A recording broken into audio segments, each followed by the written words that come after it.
Can your autistic child receive the sacraments? The answer is yes, definitely. In fact, you can substitute just about any disability for autistic, and the answer to my first question is still yes.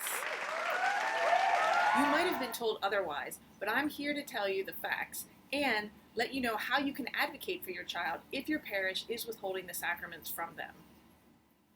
Hi, I'm Kelly Mantoan, the founder of Accepting the Gift, a ministry for Catholic parents of children with disabilities. One of the biggest problems I hear about is parents whose children are being denied the sacraments due to a diagnosis of either autism or an intellectual disability. Parishes either don't know how to integrate this child into an existing religious education program, or they don't want to try. Some leave it up to the discretion of the parish priest, who often isn't too sure what to do.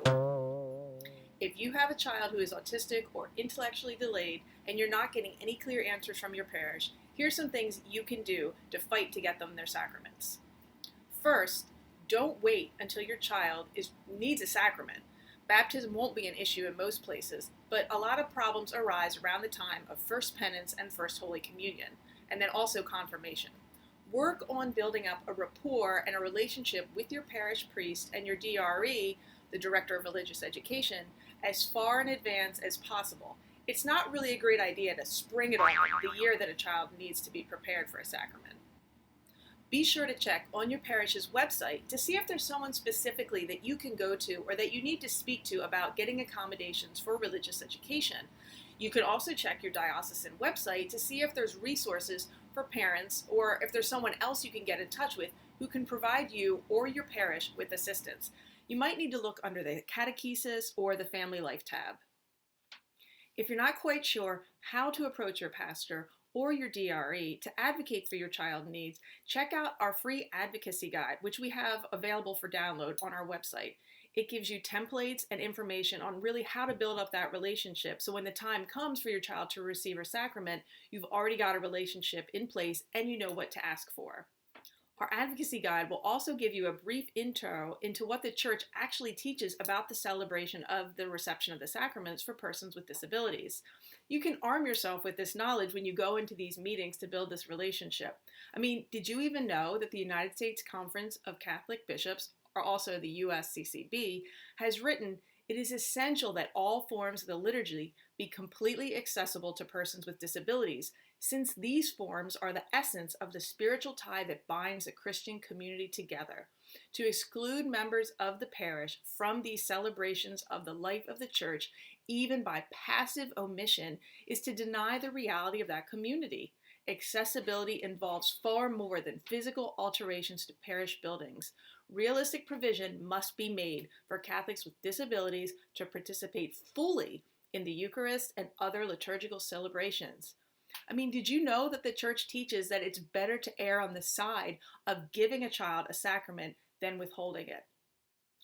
But don't worry, even if info is hard to come by at your parish or in your diocese, there's lots of great information out there that you can use to help educate your parish leaders and then use together to formulate a plan to help prepare your child to receive the sacraments. You don't need to reinvent the wheel. Here's some of my favorite sites, which are all linked below. Be sure to check out the USCCB's page on guidelines for the celebration of the sacraments with persons with disabilities. It's really the nuts and bolts guide for what every Catholic and leadership should know about the topic. Also, the Diocese of Manchester, New Hampshire has a great page of information. The Archdiocese of Washington links to several resources specifically related to adaptive catechesis, including a great sacramental prep resource guide for persons with special needs. The Archdiocese of Newark has another page which is excellent, and it has some wonderful PDF resources which can help teach the faith to children with autism or other disabilities. On our website, we also recommend several titles that can help parents and catechists prepare students for the sacraments. Lastly, be sure to check out the National Catholic Partnership on Disabilities, or NCPD. They work with dioceses, parishes, ministers, and laity to promote the full and meaningful participation of persons with disabilities in the life of the church. If your parish doesn't know how to help your child or really work with you, you can let them know that NCPD is willing to guide them. There's so much help available, parishes really have no excuse for turning kids away from parish religious education programs and sacramental prep. So I hope I've put your concerns to rest. Your child, regardless of their diagnosis, can receive the sacraments. There's so much help out there to guide you and your parish. And if you're considering using the Loyola Press Adaptive First Holy Communion Kit, be sure to check out my unboxing video next. Until next time.